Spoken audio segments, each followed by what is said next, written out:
नमस्कार। आज मैं आप सबके समक्ष वर्तमान संदर्भ में गोस्वामी तुलसीदास की प्रासंगिकता विषय पर बात रखने के लिए प्रस्तुत हूँ। प्रासंगिकता का प्रश्न प्रायः समय सीमा के संदर्भ में औचित्यानौचित्य अथवा महत्वामहत्व से संबद्ध होता है। अखंड और अविच्छिन्न काल प्रवाह को जब खंडों उपखंडों में विभक्त किया जाता है तब शाश्वतता से पृथक सामयिकता की एक स्वतंत्र सत्ता प्रतिभासित होती है। यों वह उसी में समाहित और अंतर्भुक्त रहती है, प्रधान धारा में अंग धारा की तरह।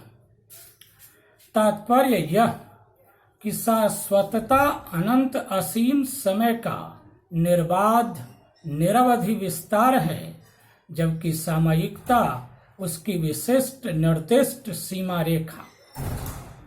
दूसरे शब्दों में शाश्वतता सार्वकालिकता है और सामयिकता एककालिकता।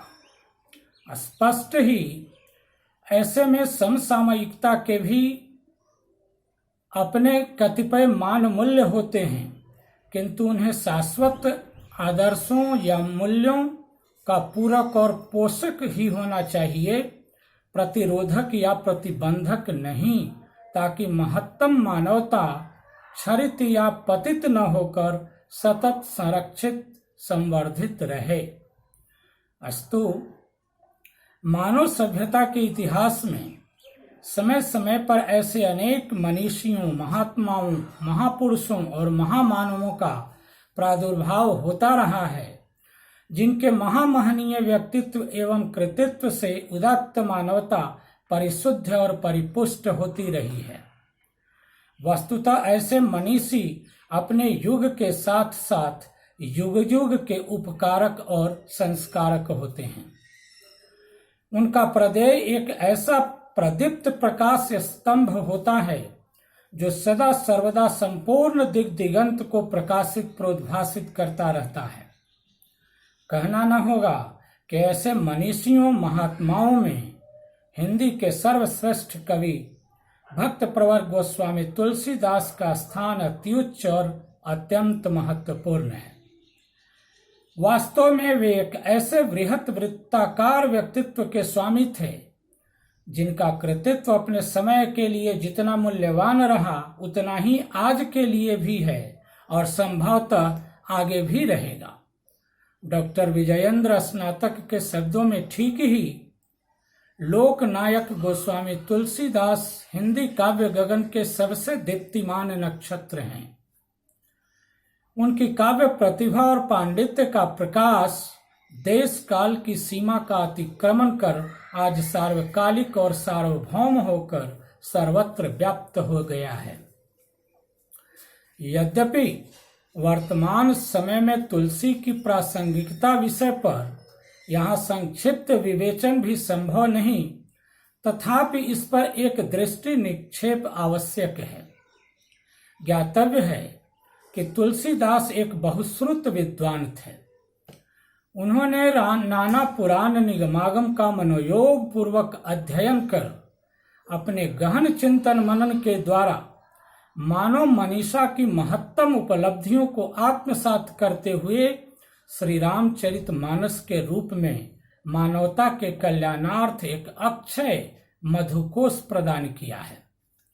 उनकी अन्य रचनाओं को छोड़ भी दें तो यह एक ग्रंथ ही उन्हें एक श्रेष्ठ संत, भक्त एवं कवि से लेकर महान सुधारक, विचारक, दार्शनिक, मनोवैज्ञानिक और राजनीतिज्ञ प्रमाणित करने के लिए पर्याप्त है। जीवन का ऐसा कोई महत्वपूर्ण अंग या पक्ष नहीं जिसका वर्णन इस ग्रंथ में न हुआ हो।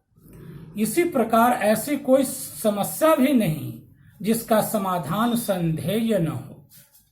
वस्तुतः मानस एक उत्तमोत्तम काव्य ग्रंथ और धर्म ग्रंथ होने के साथ साथ दर्शन शास्त्र, समाज शास्त्र एवं नीति शास्त्र के ग्रंथ रूप में भी सर्वथा सराहनीय और समादरणीय है।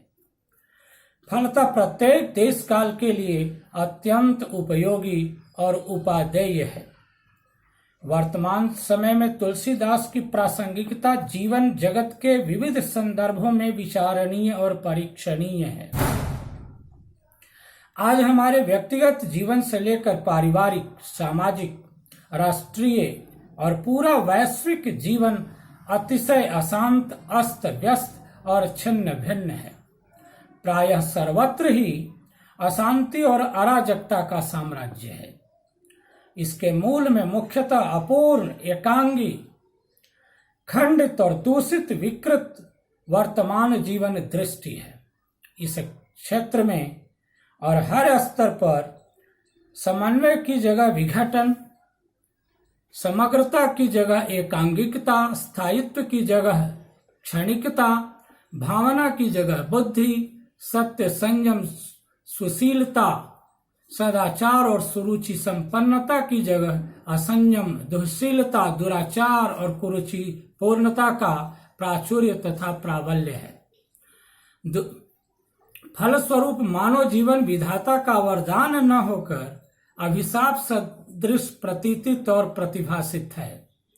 ऐसे में महान लोक मंगलवादी, मर्यादावादी और समन्वयवादी कवि मनीषी गोस्वामी तुलसीदास निश्चय ही एक आश्वस्तिकर आलोक स्तंभ हैं, जिनसे प्रपीड़ित, प्रताड़ित मानवता का परित्राण संभव है। ध्यातव्य है कि उनका मानस जीवन के प्रति किसी एकांगी दृष्टिकोण का प्रस्तावक नहीं, अपितु समन्वय की समतल भूमि पर अधिष्ठित सर्वांग पूर्ण जीवन दर्शन का संवाहक ग्रंथ है। गोस्वामी तुलसीदास के चरित्र नायक श्री राम का चरित्र सब तरह से श्लाघ्य और प्रशस्य है, आदर्श और अनुसरणीय। उनमें शक्ति, शील और सौंदर्य का अद्भुत समन्वय है। वे एक आदर्श पुत्र, भाई, पति, मित्र, स्वामी और राजा हैं। सत्यतः नर रूप में नारायण हैं। ऐसा आदर्श और उदात्त चरित्र अन्यत्र अलभ्य है। इसी प्रकार सीता, भरत, लक्ष्मण, सुग्रीव, हनुमान आदि का चरित्रांकन भी अद्भुत और अपूर्व है। वास्तव में गोस्वामी तुलसीदास ने अपने राम के चरित्र में समस्त महनीय मान मूल्यों को बड़े कौशल से निरूपित किया है। राजन्य वर्ग के दुर्गुणों से दूर राजकुमार राम शील और संस्कार की प्रतिमूर्ति हैं।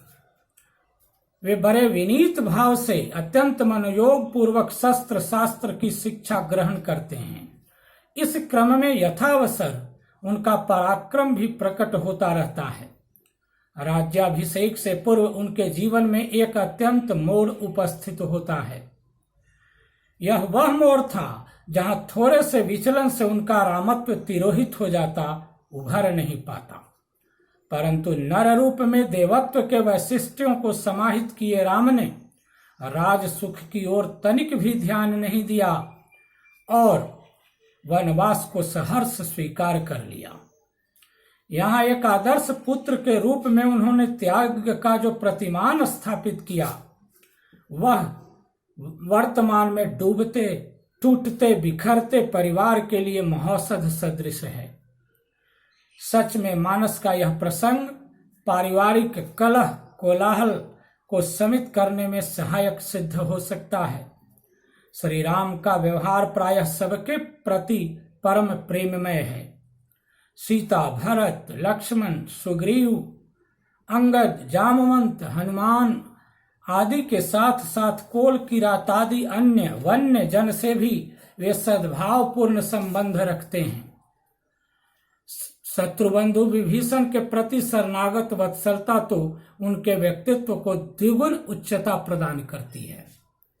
पुनः सर्वसमर्थ होते हुए भी मार्ग हेतु समुद्र से उनके द्वारा किया गया अनुनय विनय शक्ति और संयम में संतुलन का एक अनूठा दृष्टांत है। अंततः रावण समेत समस्त आसुरी शक्तियों के विनाश से राम की शक्तिमत्ता और सर्वोच्चता स्वतः सिद्ध हो जाती है।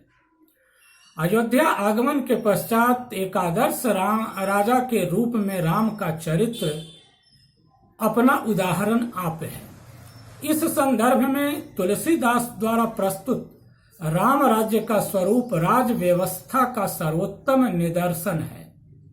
दैहिक दैविक भौतिक तापा, राम राज नहीं काहू ही व्यापा। सब नर करहि परस्पर प्रीति, चलहि स्वधर्म निरत श्रुति नीति। नहीं दरिद्र को दुखी न दीना, नहीं को अबुध न लक्षण हीना। सब निर्दम्भ धर्म रत गुनी पुनी, नर अरु नारी चतुर सब गुनी। पुनः राजा राम का प्रताप ऐसा है कि मनुष्य ही नहीं, मनुष्येतर प्राणी भी अभीत और आनंदित हैं। फूलहि फरहि सदा तरुकानन, रहहि एक संग गज पंचानन।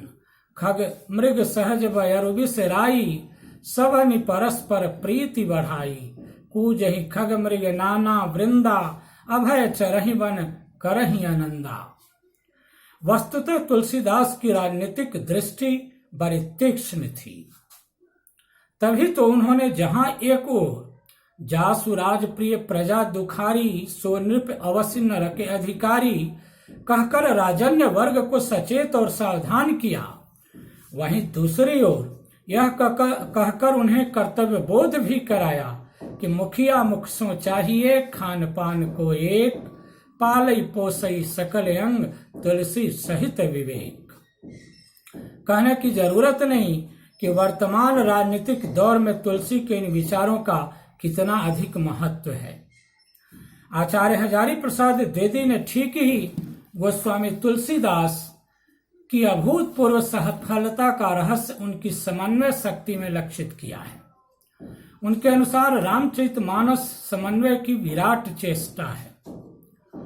वस्तुतः इसमें लोक और शास्त्र का ही समन्वय नहीं, वर्ण गार्हस्थ, वैराग्य, सगुण निर्गुण, भक्ति ज्ञान, भाषा संस्कृति, नर नारायण, राजा प्रजा, धनी निर्धन, संत असंत, पंडित मूर्ख इत्यादि के बीच सुंदर समन्वय भाव देखने को मिलता है। सच पूछिए तो समन्वय सृष्टि विकास का मूल प्रेरक तत्व है, जिसे तुलसीदास ने अपनी प्रखर प्रतिभा से काव्य साधना में फलीभूत कर जीवन साधना का एक अनिवार्य अंग सिद्ध कर दिखाया है।